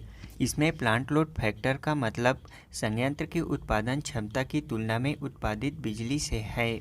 याद रखेंगे, Chhattisgarh state power generation company ने देश भर में 4था स्थान प्राप्त किया है। अगला प्रश्न है, केंद्र सरकार के कृषि मंत्रालय द्वारा जारी FGR पोर्टल को किस राज्य में पायलट प्रोजेक्ट के रूप में लॉन्च किया जाएगा? इसका राइट आंसर है ऑप्शन सी छत्तीसगढ़ राज्य में। छत्तीसगढ़ सरकार की किसान हितैषी नीतियों और कार्यक्रमों को देखते हुए केंद्र सरकार के कृषि मंत्रालय द्वारा FGR पोर्टल को छत्तीसगढ़ राज्य में पायलट प्रोजेक्ट के रूप में वीडियो कॉन्फ्रेंसिंग के माध्यम से लॉन्च किया जाएगा। इसकी लॉन्चिंग 21 जुलाई 2022 को की जाएगी। इसको लेकर केंद्रीय कृषि मंत्रालय द्वारा छत्तीसगढ़ राज्य के कृषि उत्पादन आयुक्त छत्तीसगढ़ को कृषि विभाग अधिकारियों सहित कृषि प्रतिनिधियों, किसानों एवं पंचायतों के पदाधिकारियों की ऑनलाइन भागीदारी सुनिश्चित करने और उन्हें शॉर्ट कोड 14447 से अवगत कराने को कहा गया है। बता दें कि भारत सरकार के कृषि मंत्रालय द्वारा देश भर के किसानों की खेती किसानी संबंधी विशेषकर फसल बीमा से संबंधित शिकायतों के निदान के लिए किसान शिकायत निवारण पोर्टल FGR तैयार किया गया है। इस पोर्टल को फिलहाल केंद्र सरकार द्वारा पायलट प्रोजेक्ट के रूप में छत्तीसगढ़ में लागू किया जा रहा है, जिसके परिणाम को देखते हुए बाद में पूरे देश भर में लागू किया जाएगा। कृषि मंत्रालय भारत सरकार द्वारा छत्तीसगढ़ राज्य का चयन प्रधानमंत्री फसल बीमा के क्रियान्वयन में छत्तीसगढ़ राज्य के बेहतर परफॉर्मेंस और बीमा दावा राशि के भुगतान में देश का अग्रणी राज्य होने की वजह से किया गया है। अगला प्रश्न है, छत्तीसगढ़ के किस शासकीय इंजीनियरिंग महाविद्यालय का नामकरण झाड़ा सिरहा के नाम पर किया गया है? इसका राइट आंसर है ऑप्शन ए, शासकीय इंजीनियरिंग महाविद्यालय जगदलपुर। प्रदेश के बस्तर जिला जगदलपुर के शासकीय इंजीनियरिंग महाविद्यालय अब झाड़ा सिरहा के नाम से जाना जाएगा। राज्य सरकार द्वारा इस महाविद्यालय का नामकरण झाड़ा सिरहा शासकीय इंजीनियरिंग महाविद्यालय जगदलपुर किया गया है। बता दें कि मुख्यमंत्री भूपेश बघेल ने बस्तर प्रवास के दौरान जनप्रतिनिधियों की मांग पर शासकीय इंजीनियरिंग महाविद्यालय का नामकरण झाड़ा सिरहा के नाम पर करने की घोषणा की थी, जिसके परिपालन में इस आशय का आदेश कौशल विकास, तकनीकी शिक्षा एवं रोजगार विभाग, मंत्रालय, महानदी भवन, नवा रायपुर द्वारा जारी किया गया है। American association of physician India origin ने किस राज्य को 75 लाख रुपए कीमत के 6 allied medical Vista intensive care ventilator with compressor machine प्रदान किया है? इसका राइट आंसर है ऑप्शन सी, छत्तीसगढ़ राज्य को। American association of physician India origin ने छत्तीसगढ़ को 75 लाख रुपए कीमत के 6 नग allied Meditech Vista intensive care ventilator with compressor machine प्रदान किया है। एसोसिएशन ने अपने कोविड राहत कार्यक्रम के तहत ये मशीनें राज्य को दी हैं। ये सभी वेंटिलेटर्स राजनांदगांव और गरियाबंद के जिला अस्पतालों तथा रायपुर के गुढ़ियारी स्थित शहरी सामुदायिक स्वास्थ्य केंद्र में स्थापित किए जाएंगे। बता दें कि American association of physician of India origin ने संयुक्त राज्य अमेरिका में प्रैक्टिस कर रहे 80,000 से अधिक डॉक्टर सदस्य हैं। यह एसोसिएशन सन 1982 से कार्य कर रहा है, जिन्होंने छत्तीसगढ़ राज्य को मशीन दी है। अगला प्रश्न है, मुख्यमंत्री भूपेश बघेल द्वारा विधानसभा में कार्यालय कक्ष के सौंदर्यीकरण कार्य का लोकार्पण किया गया। इस कार्यालय कक्ष को किस थीम पर तैयार किया गया है? इसका राइट आंसर है ऑप्शन बी, ग्रामीण सभ्यता एवं बस्तर की संस्कृति पर। बता दें कि हाल ही में मुख्यमंत्री भूपेश बघेल ने विधानसभा में अपने कार्यालय कक्ष के सौंदर्यीकरण कार्य का लोकार्पण किया गया। मुख्यमंत्री के विधानसभा स्थित कार्यालय कक्ष को पूरी तरह से छत्तीसगढ़ की ग्रामीण सभ्यता एवं बस्तर की संस्कृति की थीम पर तैयार किया गया है। इस कार्यालय कक्ष का प्रवेश द्वार गांव के किसी घर के प्रवेश द्वार का एहसास दिलाता है। वहीं कार्यालय कक्ष में प्रवेश कर बस्तर के परंपरागत आदिवासी नृत्यों को उकेरा गया है, जिससे बस्तर की संस्कृति का सजीव एहसास होता है। बस्तर आर्ट के साथ ही छत्तीसगढ़ के वनोपज पर आधारित कलाकृतियाँ भी यहाँ उकेरी गई है। अगला प्रश्न है, छत्तीसगढ़ में बच्चों के सही पोषण और देखरेख के लिए उमंग का आयोजन प्रदेश के किस विभाग व संस्था के सहयोग से किया जा रहा है? इसका राइट आंसर है ऑप्शन डी, महिला एवं बाल विकास विभाग व यूनिसेफ के सहयोग से। छत्तीसगढ़ राज्य में बच्चों के सही पोषण और देखरेख के लिए उमंग का आयोजन प्रदेश के महिला एवं बाल विकास विभाग व यूनिसेफ के सहयोग से किया जा रहा है। बता दें कि हाल ही में महिला एवं बाल विकास मंत्री श्रीमती अनिला भेड़िया ने रायपुर में पोषण देखरेख कार्यक्रम के प्रभावी क्रियान्वयन के लिए हितधारकों की भूमिका और समन्वय विषय पर राज्य स्तरीय कार्यशाला का शुभारंभ किया। इस कार्यशाला का आयोजन महिला एवं बाल विकास विभाग द्वारा यूनिसेफ के सहयोग से किया गया था। प्रदेश में उमंग के तहत बच्चों के सही पोषण और देखरेख के लिए महिला एवं बाल विकास विभाग व यूनिसेफ मिलकर कार्य कर रहे हैं। वहीं प्रदेश में मिशन वात्सल्य के अंतर्गत देखरेख और संरक्षण की आवश्यकता वाले बच्चों को पारिवारिक वातावरण उपलब्ध कराने के लिए गैर नातेदार परिवार में वैकल्पिक अस्थायी देखरेख और संरक्षण की व्यवस्था की जाती है।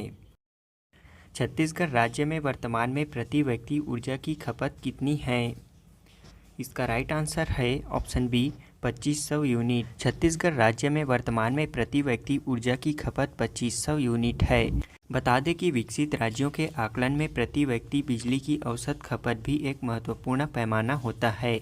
इसी के तहत राज्य में पहले प्रति व्यक्ति ऊर्जा की खपत 300 यूनिट प्रति व्यक्ति हुआ करती थी, जो कि अब वर्तमान में बढ़कर 2500 यूनिट प्रति व्यक्ति हो गई है। इस मामले में छत्तीसगढ़ राज्य देश में अग्रणी राज्य है।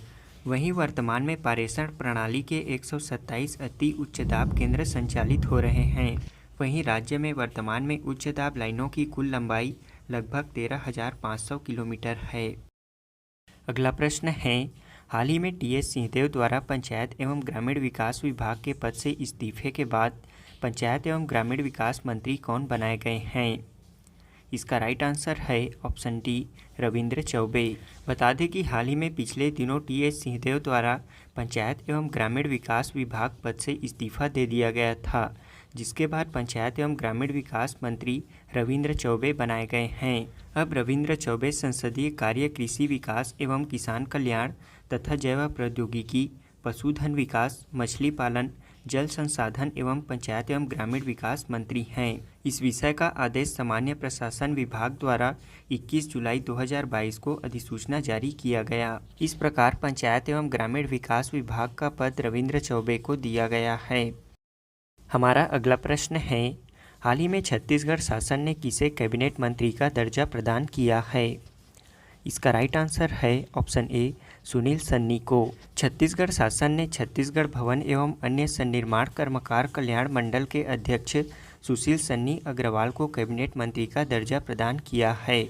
इस आशय का आदेश सामान्य प्रशासन विभाग ने पिछले दिनों जारी किया है। हाल ही में केंद्र सरकार ने राजधानी रायपुर से किस स्थान के लिए 530 किलोमीटर के नए एक्सप्रेसवे को मंजूरी प्रदान की है? इसका राइट आंसर है ऑप्शन सी, हैदराबाद। बता दें कि हाल ही में रायपुर से हैदराबाद के लिए नए एक्सप्रेसवे प्लान तैयार किया गया है, जिसे केंद्र सरकार ने मंजूरी दे दी है। अभी तक रायपुर से हैदराबाद जाने के लिए 780 किलोमीटर की दूरी तय करनी होती थी। अब इस नए एक्सप्रेसवे के बनने के बाद सीधे 250 किलोमीटर की दूरी कम हो जाएगी, यानी हैदराबाद की दूरी राजधानी रायपुर से 530 किलोमीटर हो जाएगी, जिससे यात्रियों के 4 घंटे का समय बच पाएगा। इसी तरह रायपुर से मध्य प्रदेश के लखनादौन सिवनी के लिए भी एक नए एक्सप्रेसवे का निर्माण किया जा रहा है, जिसके लिए रायपुर से सिवनी मध्य प्रदेश के लिए 300 किलोमीटर की सड़क बनेगी। यह नया प्रोजेक्ट कवर्धा की तरफ से नए एक्सप्रेसवे के लिए है।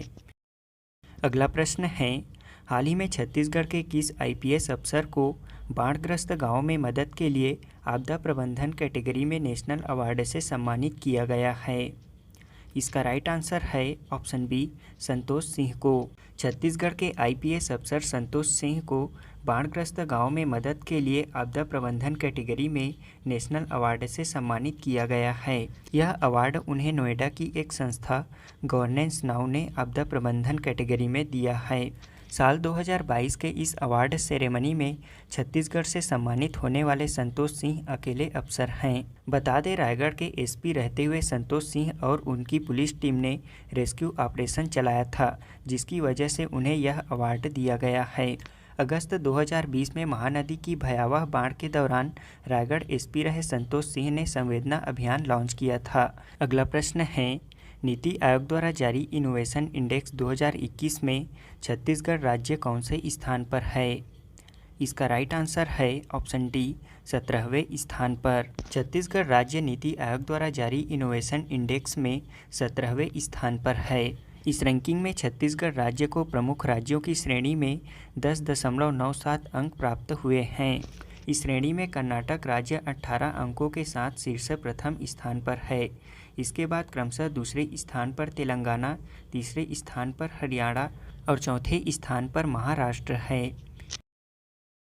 राज्यपाल अनुसुईया उइके के निर्देश पर छत्तीसगढ़ के शिक्षा संस्थानों के किस स्तर में पर्यावरण एवं जलवायु पर जागरूकता एवं संरक्षण हेतु टास्क फोर्स का गठन किया जाएगा? इसका राइट आंसर है ऑप्शन ए, विश्वविद्यालयों में। बता दें कि राज्यपाल अनुसुईया उइके के निर्देश पर राज्य के सभी शासकीय व निजी विश्वविद्यालयों में पर्यावरण एवं जलवायु पर जागरूकता एवं संरक्षण हेतु टास्क फोर्स के गठन के लिए राजभवन सचिवालय रायपुर द्वारा सभी विश्वविद्यालयों को पत्र भेजा गया है। गवर्नर कॉन्फ्रेंस में प्राप्त निर्देशों के अनुसार वर्ष 2030 तक देश के पर्यावरण को स्वच्छ रखने और देश के आर्थिक विकास के लिए नवीकरणीय ऊर्जा के संबंध में लक्ष्यों की प्राप्ति हेतु विद्यार्थियों को जोड़ने के लिए सभी विश्वविद्यालयों में टास्क फोर्स का गठन किया जाएगा। अगला प्रश्न है, हाल ही में भारत सरकार द्वारा छत्तीसगढ़ राज्य में पायलट प्रोजेक्ट के रूप में FGR पोर्टल लॉन्च किया गया है। इसका क्या उद्देश्य है? इसका राइट आंसर है ऑप्शन डी, किसानों की शिकायतों का ऑनलाइन सुनवाई और निदान करना। बता दें कि भारत सरकार द्वारा प्रधानमंत्री फसल बीमा योजना एवं मौसम आधारित फसल बीमा के संबंध में शिकायतों की ऑनलाइन सुनवाई और निदान करने के लिए किसान शिकायत निवारण पोर्टल यानी कि FGR पोर्टल पायलट प्रोजेक्ट के रूप में छत्तीसगढ़ राज्य में 21 जुलाई को लॉन्च किया गया। यहाँ शिकायतों के निदान में इस पोर्टल की उपयोगिता और मूल्यांकन के बाद यह देश के सभी राज्यों में लागू किया जाएगा। अगला प्रश्न है, छत्तीसगढ़ राज्य अपने किसानों को रबी सीजन 2022 के फसल बीमा दावा राशि का भुगतान करने में देश भर में कौन से स्थान पर है? इसका राइट आंसर है ऑप्शन बी, प्रथम स्थान पर। छत्तीसगढ़ राज्य फसल बीमा के क्रियान्वयन में देश भर में अग्रणी राज्यों में से एक है। छत्तीसगढ़ देश का पहला राज्य है जिसने अपने किसानों को रबी सीजन 2022 के फसल बीमा दावा राशि का भुगतान देश भर में सबसे पहले किया है। बता दें कि राज्य में वर्ष 2021-22 में 5,66,000 किसान भाइयों को 1,063 करोड़ रुपए की बीमा राशि का भुगतान किया गया था।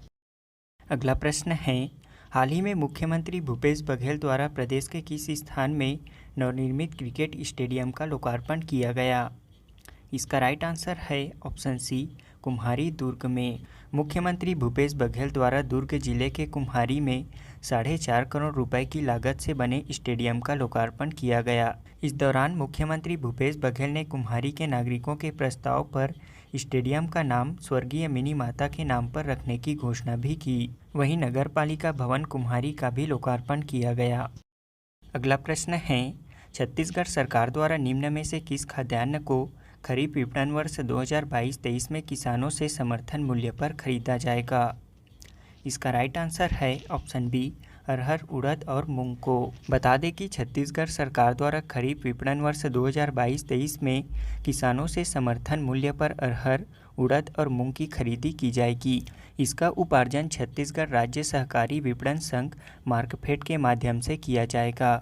राज्य के किसानों से इसकी खरीदी अरहर और उड़द को 6,600 रुपये तथा मूंग की खरीदी 7,755 रुपये प्रति क्विंटल के दर से की जाएगी। इसके लिए गोदाम एवं भंडारण की सुविधा युक्त 25 कृषि उपज मंडियों को अरहर, मूंग और उड़द की खरीदी के लिए उपार्जन केंद्र के रूप में चिन्हांकित किया गया है।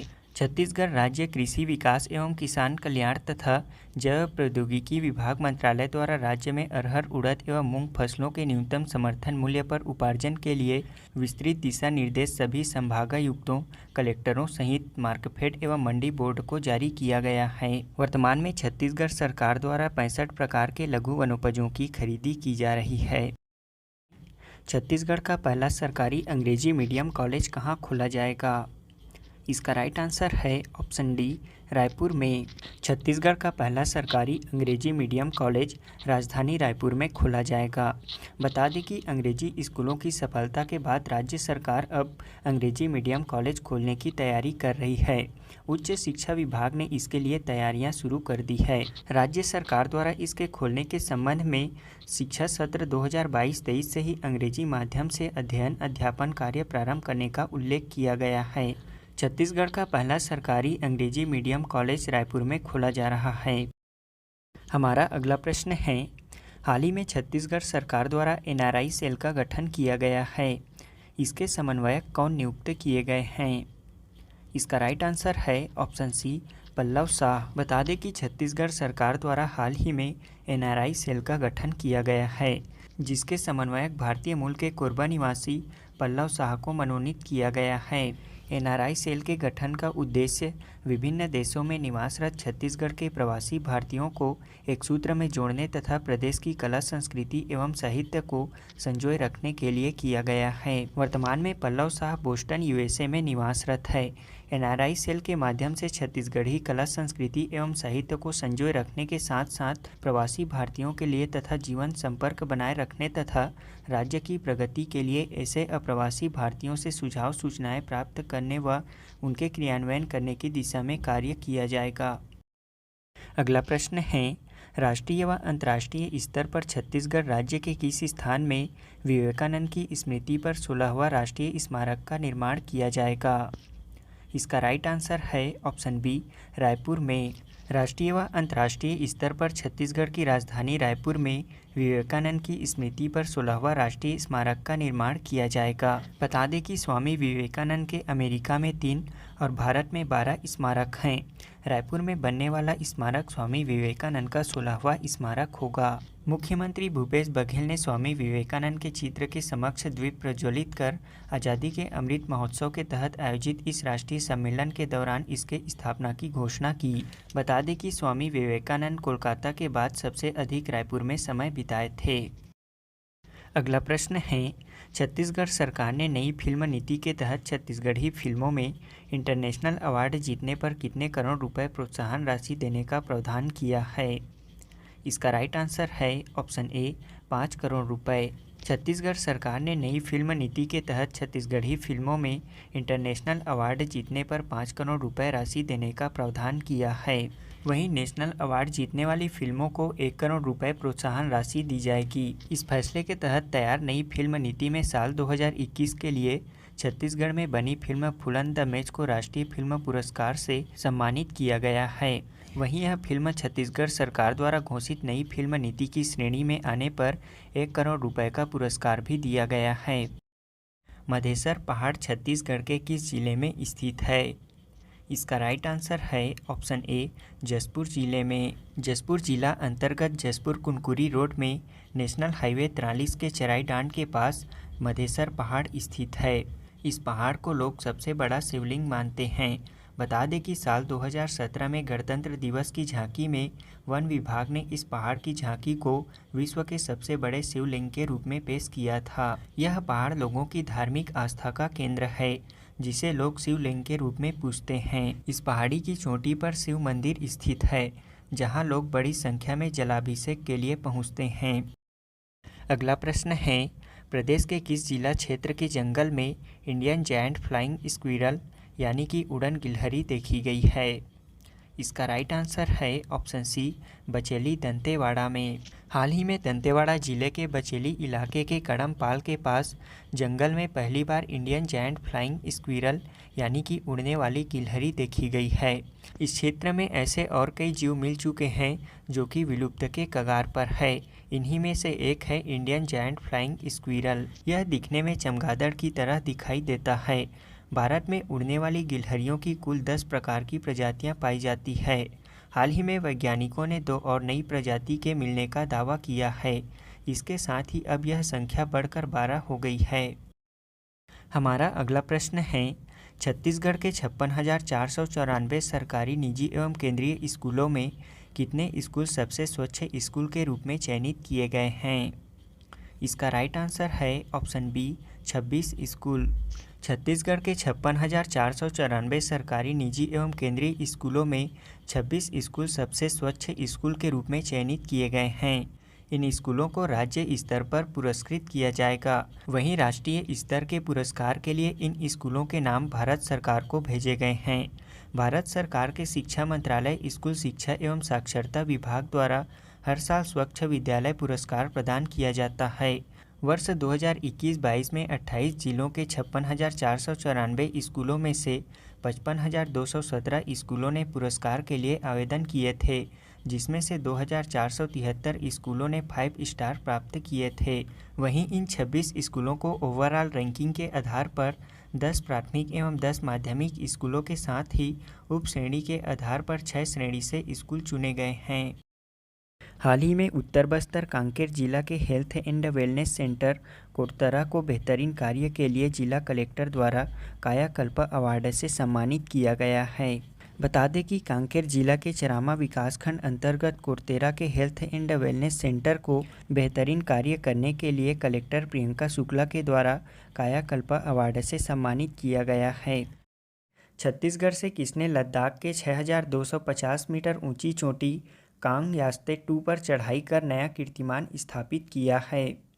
इसका राइट आंसर है ऑप्शन डी, निशु सिंह ने। छत्तीसगढ़ राज्य के बिलासपुर निवासी निशु सिंह ने लद्दाख के 6,250 मीटर यानी कि 20,500 फीट ऊंची चोटी कांग यास्ते 2 पर चढ़ाई कर नया कीर्तिमान स्थापित किया है। वह अभी तक देश विदेश के 16 पर्वतों की चढ़ाई कर चुकी हैं। निशु सिंह मनाली के लगभग 10,000 फीट ऊंचे कोठरा पहाड़ को नापने की शुरुआत के साथ वह 20,500 फीट की ऊंचाई तक चढ़ने का रिकॉर्ड बना चुकी हैं। उन्होंने कांग यास्ते 2 पर हिंदुस्तान एडवेंचर फाउंडेशन की ओर से 15 से 21 जुलाई तक लद्दाख की पहाड़ी में पैदल चलते हुए अपने इस मुकाम को हासिल की। अगला प्रश्न है, हाल ही में छत्तीसगढ़ शासन द्वारा विभिन्न वेतन भत्ता संबंधी विधेयक विधानसभा में सर्वसम्मति से पारित किया गया।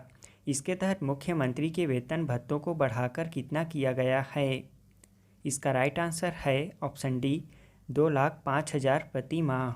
हाल ही में छत्तीसगढ़ सरकार द्वारा मुख्यमंत्रियों, मंत्रियों और विधायकों के वेतन में वृद्धि की गई है, जिसके तहत छत्तीसगढ़ मंत्री वेतन तथा भत्ता संशोधन विधेयक 2022 भी पारित किया गया। इसमें मुख्यमंत्री वेतन भत्ता में 70,000 रुपये की वृद्धि कर 1,35,000 से बढ़ाकर 2,05,000 प्रति माह कर दिया गया है।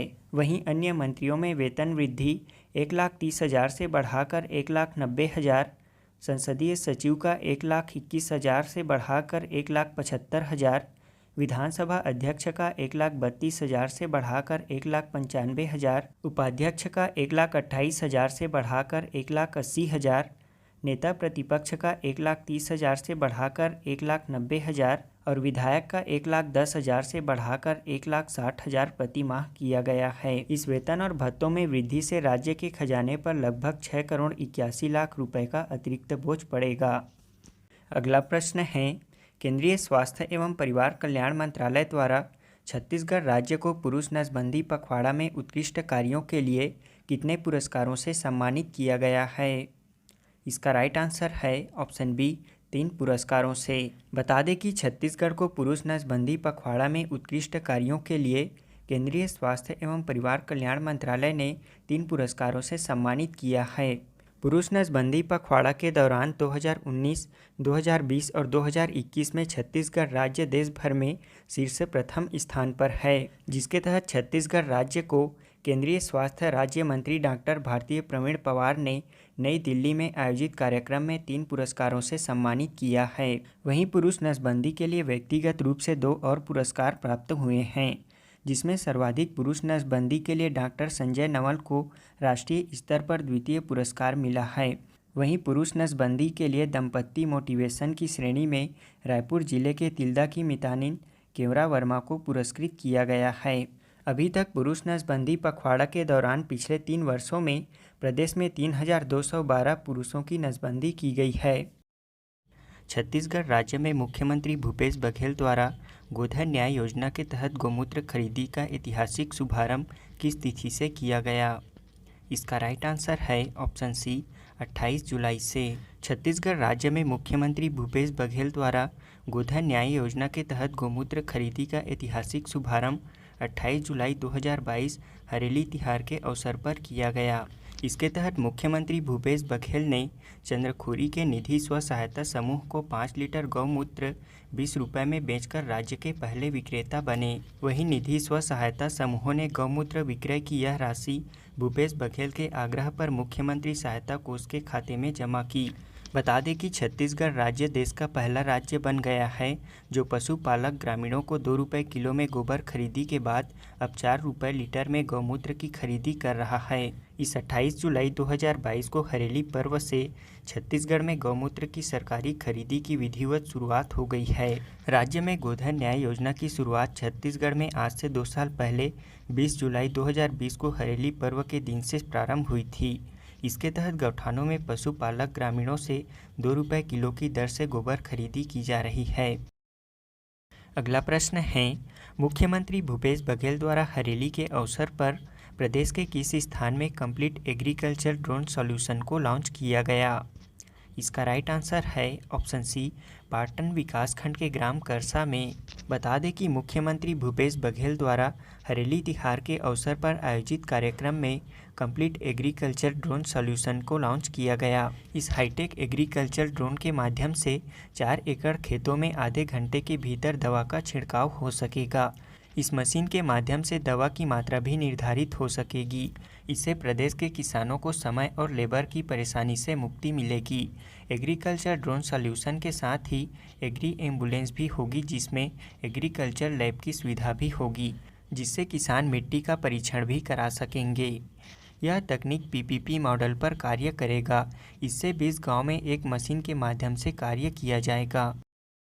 अगला प्रश्न है, हाल ही में इंदिरा गांधी कृषि विश्वविद्यालय द्वारा विकसित पशु चलित बैटरी ऑपरेटेड कल्टीवेटर और प्लॉटर कृषि यंत्र किनके द्वारा लॉन्च किया गया? इसका राइट आंसर है ऑप्शन डी, भूपेश बघेल। प्रदेश में मुख्यमंत्री भूपेश बघेल द्वारा हरेली तिहार के अवसर पर कृषि कार्य आसान बनाने वाले 2 तरह के कृषि यंत्र पशु चलित बैटरी ऑपरेटेड कल्टीवेटर और प्लांटर को लॉन्च किया गया। कृषि विशेषज्ञों के अनुसार इन यंत्रों के इस्तेमाल से किसानों को कृषि कार्य में लगने वाले समय में कमी आएगी। वहीं दूसरी ओर बैटरी ऑपरेटेड कल्टीवेटर और प्लांटर के उपयोग से पशुओं पर भी बोझ कम पड़ेगा। इसमें बैटरी सह मोटर के उपयोग से मवेशियों को यंत्र खींचने में कम बल लगता है, जिससे मवेशियों को थकान कम लगेगी। यह दोनों कृषि यंत्र इंदिरा गांधी कृषि विश्वविद्यालय के अंतर्गत संचालित कृषि अभियांत्रिकी महाविद्यालय के वैज्ञानिकों ने बनाया है। वहीं इंदिरा गांधी कृषि विश्वविद्यालय के वैज्ञानिकों द्वारा पशु चलित बैटरी ऑपरेटेड प्लांटर भी बनाया गया है। इसकी सहायता से कतारबद्ध बीज से बीज की दूरी बनाए रखते हुए बुआई की जा सकेगी। इस प्लांटर को कतार से कतार के बीच की दूरी फसल के अनुसार 20 से 50 सेंटीमीटर तक व्यवस्थित कर सकेंगे। इस प्लांटर की लागत लगभग 20 से 25 हज़ार रुपये रखा गया है। अगला प्रश्न है, हरेली तिहार के अवसर पर छत्तीसगढ़ में मुख्यमंत्री महतारी न्याय रथ को हरी झंडी दिखाकर किनके द्वारा रवाना और अभियान का शुभारंभ किया गया? इसका राइट आंसर है ऑप्शन बी, भूपेश बघेल। मुख्यमंत्री भूपेश बघेल ने हरेली तिहार के अवसर पर अपने आवास परिसर में मुख्यमंत्री महतारी न्याय रथ को हरी झंडी दिखाकर इस अभियान का शुभारंभ किया गया। इस कार्यक्रम की शुरुआत छत्तीसगढ़ के राजगीत से हुई और साथ ही बात है अभिमान के महिला मन के सम्मान के सूत्र वाक्य के साथ इस यात्रा को शुरू की गई। बता दें कि छत्तीसगढ़ राज्य महिला आयोग की पहल पर प्रदेश की महिलाओं को उनके संवैधानिक अधिकारों और कानूनों की जानकारी देकर जागरूक करने और उनमें आत्मविश्वास बढ़ाने के उद्देश्य से यह न्याय रथ यात्रा की शुरुआत की गई है। इस दौरान मुख्यमंत्री भूपेश बघेल ने महिलाओं की सुरक्षा, न्याय और उनके अधिकार संपन्न बनाने की शपथ भी दिलाई। वर्तमान में छत्तीसगढ़ महिला एवं बाल विकास मंत्री श्रीमती अनिला भेड़िया हैं। वहीं छत्तीसगढ़ राज्य महिला आयोग की अध्यक्ष किरणमयी नायक हैं। अगला प्रश्न है, छत्तीसगढ़ राज्य महिला आयोग द्वारा मुख्यमंत्री महतारी न्याय रथ का विधिवत प्रारंभ किस जिले से किया गया? इसका राइट आंसर है ऑप्शन बी, दुर्ग जिले से। बता दें कि मुख्यमंत्री महतारी न्याय रथ यात्रा राज्य महिला आयोग के माध्यम से संचालित की जा रही है। इसकी शुरुआत दुर्ग जिले से की गई। इसके प्रथम चरण में भ्रमण के लिए राज्य के 9 जिलों का चयन किया गया है। यह रथ जिलों के गांव-गांव तक भ्रमण कर लोगों को शॉर्ट फिल्मों, संदेशों और ब्रोशर के माध्यम से महिलाओं के कानूनी प्रावधानों और उनके संवैधानिक अधिकारों के बारे में अवगत कराएगा। इस अभियान के तहत महिलाओं को निःशुल्क कानूनी सहायता भी दी जाएगी। प्रत्येक महतारी न्याय रथ में 2 अधिवक्ता भी होंगे, जो कि महिलाओं की समस्याओं को सुनकर उन्हें जानकारी और सलाह देंगे। दी जाने वाली जानकारी और सलाह पूर्णतः निःशुल्क होंगी। इस महतारी न्याय रथ का संचालन डीएमएफ राशि से किया जाएगा। इसके लिए प्रदेश सरकार ने डीएमएफ पॉलिसी में विशेष बदलाव भी किए हैं। मुख्यमंत्री महतारी न्याय रथ शुरुआत में खनिज न्यास निधि प्राप्त करने वाले 9 जिलों दुर्ग, रायपुर, राजनांदगांव, बलौदाबाजार, भाटापारा, महासमुंद, जांजगीर चांपा, गरियाबंद, धमतरी, कांकेर में जाएगा। इसके बाद प्रदेश के बाकी जिलों में न्याय रथ यात्रा की शुरुआत होगी। प्रदेश में हरेली पर्व के अवसर पर प्रारंभ मुख्यमंत्री महतारी न्याय रथ अभियान किस आयोग अथवा विभाग द्वारा संचालित की जा रही है? इसका राइट आंसर है ऑप्शन डी, छत्तीसगढ़ राज्य महिला आयोग द्वारा। राज्य में 28 जुलाई 2022 हरेली पर्व के अवसर पर प्रारंभ मुख्यमंत्री महतारी न्याय रथ अभियान छत्तीसगढ़ राज्य महिला आयोग द्वारा संचालित की जा रही है। बता दें कि छत्तीसगढ़ राज्य महिला आयोग की पहल पर ही प्रदेश की महिलाओं को उनके संवैधानिक अधिकारों और कानूनों की जानकारी देकर जागरूक करने और उनमें आत्मविश्वास बढ़ाने के उद्देश्य से मुख्यमंत्री महतारी न्याय रथ यात्रा शुरू की गई है। अगला प्रश्न है, हाल ही में केंद्र सरकार ने छत्तीसगढ़ के 3 स्थानों में ट्रामा सेंटर बनाने को मंजूरी प्रदान की है। इनमें से कौन इसमें शामिल नहीं है? इसका राइट आंसर है ऑप्शन डी, रायपुर। छत्तीसगढ़ के जगदलपुर, अंबिकापुर और रायगढ़ के सरकारी मेडिकल कॉलेजों में गंभीर मरीजों के इलाज के लिए 3 नए ट्रामा सेंटर बनाए जाएंगे। इसके लिए केंद्र सरकार ने मंजूरी दे दी है। ये तीनों ट्रामा सेंटर 71.25 करोड़ रुपए की लागत से बनाए जाएंगे। प्रत्येक में गंभीर और हादसे के शिकार मरीजों के इलाज के लिए 50-50 बिस्तरों की सुविधा भी होगी। इसके तहत छत्तीसगढ़ के हर क्रिटिकल केयर ब्लॉक के लिए 23.75 करोड़ रुपए मिलेंगे। याद रखेंगे, छत्तीसगढ़ के जगदलपुर, अंबिकापुर और रायगढ़ के सरकारी मेडिकल कॉलेजों में ट्रामा सेंटर की स्थापना की जाएगी। अगला प्रश्न है, विश्व प्रसिद्ध बस्तर दशहरा पर्व की शुरुआत हरियाली अमावस्या के मौके पर पाठ यात्रा रस्म से शुरू की गई। इस पूजा विधान में किन 2 जीवों की बलि दी जाती है? इसका राइट आंसर है ऑप्शन सी, मछली और बकरे की। बता दें कि विश्व प्रसिद्ध बस्तर दशहरा पर्व की शुरुआत प्रतिवर्ष हरियाली अमावस्या के मौके पर पाठ यात्रा की रस्म पूजा विधान से की जाती है। पाठ यात्रा के दौरान विधि विधान से मां दंतेश्वरी मंदिर के सामने टुरखोटला लकड़ी की पूजा अर्चना करने के बाद बकरा और मोंगरी मछली की बलि दी जाती है। 75 दिनों तक चलने वाले इस दशहरे में 17 विधान पूरे किए जाते हैं, जिनमें पाठ यात्रा के बाद अब 8 अगस्त को डेरी गड़ाई की रस्म पूरी की जाएगी और इसके साथ ही विशालकाय 2 मंजिला रथ का निर्माण भी शुरू हो जाएगा। ये रथ नवरात्रि से दंतेश्वरी मंदिर की हर दिन परिक्रमा करेगी। बता दें कि बस्तर दशहरे की शुरुआत आज से लगभग 611 साल पहले 1408 से मनाया जा रहा है। अगला प्रश्न है, छत्तीसगढ़ राज्य गौमूत्र खरीदी करने वाला देश का पहला राज्य बन गया है। इसकी शुरुआत हरेली के अवसर पर किस स्थान से की गई? इसका राइट आंसर है ऑप्शन बी, करसा ग्राम से। बता दें कि छत्तीसगढ़ राज्य गौमूत्र खरीदी करने वाला देश का पहला राज्य बन गया है। इसकी शुरुआत 28 जुलाई 2022 को हरेली पर्व के अवसर पर दुर्ग जिले के पाटन विकासखंड अंतर्गत करसा ग्राम से की गई। इसकी खरीदी 4 रुपये प्रति लीटर की दर से की जा रही है। अगला प्रश्न है, हाल ही में छत्तीसगढ़ शासन द्वारा किस विश्वविद्यालय का कार्यकाल 4 वर्ष से बढ़ाकर 5 वर्ष किया गया है? इसका राइट आंसर है ऑप्शन बी, स्वामी विवेकानंद तकनीकी विश्वविद्यालय भिलाई। बता दें कि छत्तीसगढ़ स्वामी विवेकानंद तकनीकी विश्वविद्यालय भिलाई के कुलपति का कार्यकाल अब 5 वर्ष का होगा। छत्तीसगढ़ शासन ने आदेश जारी कर कार्यकाल को बढ़ा दिया है। पहले तकनीकी विश्वविद्यालय भिलाई के कुलपति का कार्यकाल 4 वर्ष का था, जिसे संशोधित कर 1 वर्ष के लिए बढ़ा दिया गया है। प्रदेश में वर्तमान में 13 सरकारी विश्वविद्यालय हैं, जिनमें से 12 विश्वविद्यालय में कुलपति का कार्यकाल पहले से ही 5 वर्ष निर्धारित है, जबकि CSVTU के कुलपति का कार्यकाल 4 वर्ष का था, जिसे अब बढ़ाकर 5 वर्ष कर दिया गया है। छत्तीसगढ़ स्वामी विवेकानंद तकनीकी विश्वविद्यालय भिलाई की स्थापना 30 जुलाई 2005 को हुई थी। इसके वर्तमान कुलपति प्रोफेसर M.K. वर्मा हैं।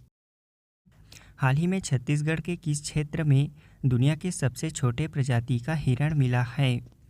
इसका राइट आंसर है ऑप्शन सी, बैलाडीला में। छत्तीसगढ़ के दंतेवाड़ा जिले में बैलाडीला की पहाड़ी में विश्व के सबसे छोटे प्रजाति का हिरण मिला है। यह अत्यंत दुर्लभ प्रजाति का हिरण है। इसे इंडियन माउस डियर कहा जाता है, जिसका वैज्ञानिक नाम मोसियोला इंडिका है। यह विश्व की सबसे छोटी हिरण की प्रजाति मानी जाती है। इसकी लंबाई लगभग 57 सेंटीमीटर और वजन 3 किलोग्राम तक की होती है। यह हिरण घायल अवस्था में बैलाडीला के शहरी क्षेत्र में पहुंच गया था, जिसे वन विभाग द्वारा उपचार कर घने जंगल पहाड़ी में छोड़ दिया गया है। अगला प्रश्न है, हाल ही में छत्तीसगढ़ के किस क्षेत्र में 4.6 अब तक की सबसे अधिक तीव्रता का भूकंप आया था। इसका राइट आंसर है ऑप्शन बी, कोरिया जिला क्षेत्र में। बता दें कि कोरिया जिले में कटगोड़ी वेस्ट से चर्चा ईस्ट अंडरग्राउंड कोयला खदानों के बीच भूकंप के झटके महसूस किए गए थे। इस भूकंप का झटका इतना तेज था कि खदानों का ऊपरी हिस्सा गिरने लगा। रिक्टर स्केल पर इस भूकंप की तीव्रता 4.6 आंकी गई है। यह छत्तीसगढ़ के किसी भी हिस्से में अब तक के सबसे ज़्यादा तीव्रता वाला भूकंप है। यहाँ कोरिया जिले के कोल बेल्ट और आसपास के 18 दिन में दूसरी बार भूकंप के झटके लगे हैं। इससे पहले आए भूकंप की तीव्रता 4.3 थी। राष्ट्रीय भूकंप विज्ञान केंद्र के मुताबिक रिक्टर स्केल पर 4.6 तीव्रता के भूकंप का केंद्र चर्चा से 9 किलोमीटर और बैकुंठपुर से 16 किलोमीटर दूर था, जबकि भूगर्भीय कंपन जमीन से 15.7 किलोमीटर अंदर बताया गया है। अगला प्रश्न है, हाल ही में गरियाबंद जिले के देवभोग ब्लॉक का सुपेबेड़ा गांव किस वजह से खबरों में चर्चित है? इसका राइट आंसर है ऑप्शन डी, किडनी रोगों से मौत के लिए। बता दें कि गरियाबंद जिले के देवभोग ब्लॉक का सुपेबेड़ा गांव किडनी रोग से मौतों के लिए खबरों में चर्चित है। यहाँ के लोग लगातार किडनी रोग से दम तोड़ रहे हैं। हाल ही में किडनी रोग से हुई एक महिला की मौत से सुपेबेड़ा में इस बीमारी से मृतकों की संख्या बढ़कर 82 हो गई है। इसकी वजह है यहाँ के ग्रामीण आज भी दूषित पानी पीने के लिए मजबूर हैं, जिससे उनका क्रिएटिनिन लेवल लगातार बढ़ रहा है। गरियाबंद जिले का यह सुपेबेड़ा गांव किडनी रोग से प्रभावित है।